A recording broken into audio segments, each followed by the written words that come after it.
nung si bờ đã ngào đi nung si bờ đã lụp lên bùng ngao ngào đi đi qua khăn xe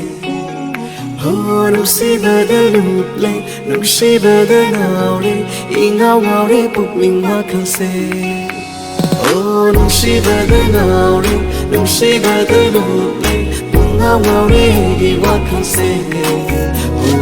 nung si bờ đã lụp lên nung si bờ đã ngào đi y ngao ngào đi bục mình hoa khăn xe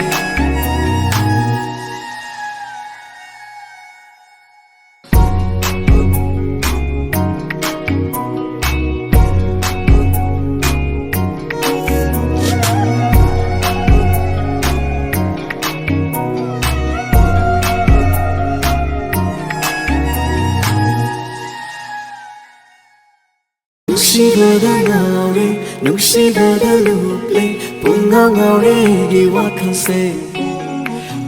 nung si bờ đã lụp lên nung si bờ đã ngào đi y ngao ngào đi bục mình hoa khăn xe nung si bờ đã ngào đi nung si bờ đã lụp lên bùng ngao ngào đi